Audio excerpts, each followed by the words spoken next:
Hello and welcome back to All Things Money. I'm your host, David Blain. Thank you for joining us today. We're doing a little show here today on some financial savvy tips for young adults, for older teens, things like that. As you're getting started in life, some of these habits that you develop in these years will serve you very well all through your adult life and can really set you up for a very bright financial future. If you have any comments or questions, I neglected to give out the phone number today. Our phone number is 252-633-0107. You can also contact us by email at allthingsmoney@dlblain.com.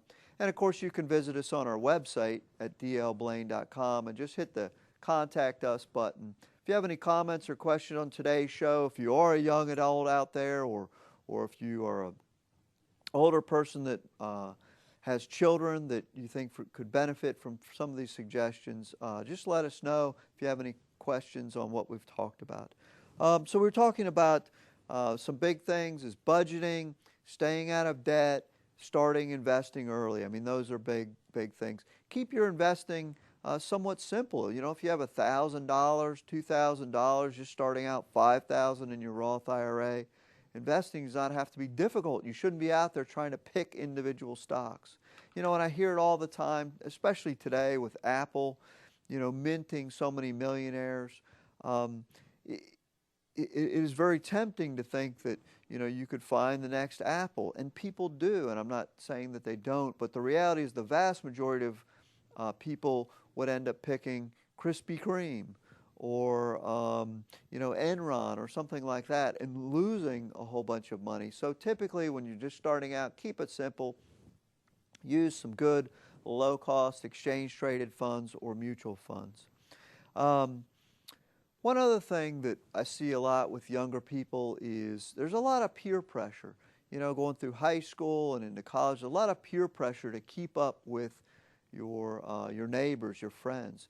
And that's one of the biggest things I see is don't compare yourself to other people. You don't know their situation. You don't know what's going on.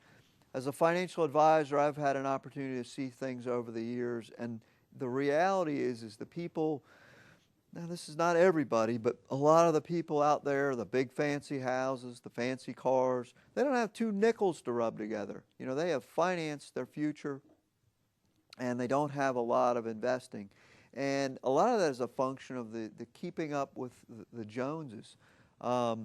You know, I have young kids, and there's a book, The Berenstain Bears, and it's the green-eyed monster. And the little young bears, you know, they see what their neighbors get, these new bikes, and they're bugging their parents to get this stuff. And it's designed to teach you, you know, not to do that. I had a lady come in the other day, and, you know, her friend was telling her that she earned 22% so far this year. And I said, really? Wow, you know, who's the advisor? And she said, well, she didn't remember his name. Oh, really? Okay, well, what firm does he work for? Well, she wasn't really sure what firm he worked for. So either A, she was just making the whole thing up, or B, the guy hadn't called her in 10 years. She didn't know who he was because he'd lost so much money over the past 10 years. This is the first time he ever did anything. He called her. The point is that I said, oh, well, what, you know, is she an aggressive portfolio? Well, obviously she had to be an aggressive portfolio. You know, I said, what's her risk tolerance and things like that? You don't know. So don't compare yourself financially to other people. Just take it from me. You have no idea what's going on under the surface, and most people just flat out lie. You know, we'll come out and say it. Most people lie about how they're doing.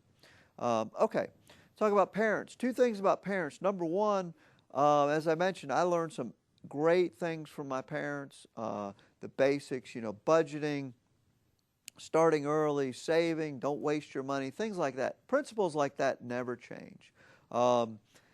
However, make sure that you just don't follow their investment advice blindly. Number one is what may have been applicable, you know, back in the 60s is not applicable today. And the other thing is maybe they're up in their 50s, 60s, 70s, and their investing advice is clouded by their own experience and by what they're investing for. And so we want you, you know, if your parents have been successful, take some of those money lessons to heart, but don't become blindsided by what they say. Go out and get yourself educated, what's going on today. Things are different than 10, 15 years ago in investing. Some of the basic principles have not changed, but there are some things that are different.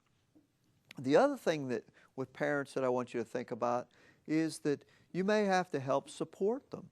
Some of these same youngsters that I was talking about that we watched since they were young, grow up through college, they're out in the world today. In fact, the other day I had a brother and a sister that came in with their dad who unfortunately has developed a very debilitating disease.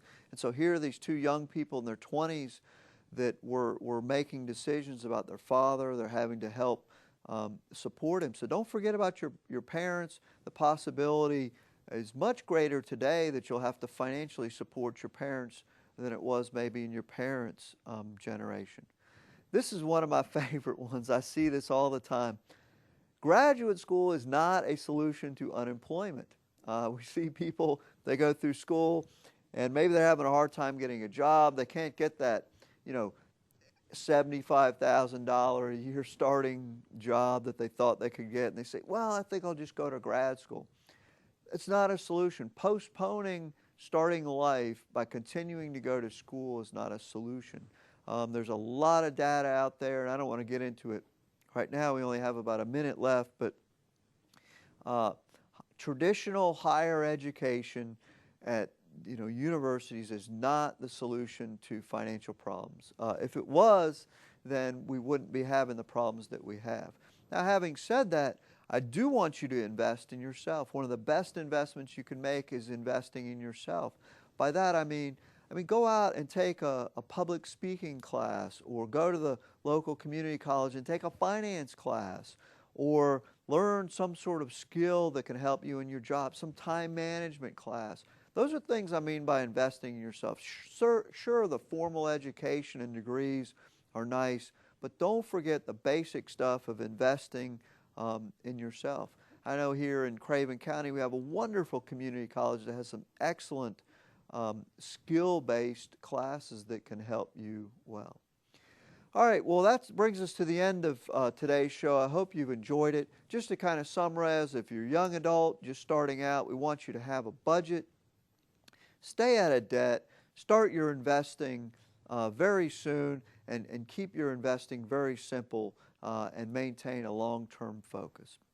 Well, we hope that these pointers were very helpful for you and that you will come back again next week and join us at the same time. So for All Things Money, I'm David Blain, and have a great week. The proceeding was a paid program. The opinions expressed are not necessarily those of WNBU and Inner Banks Media.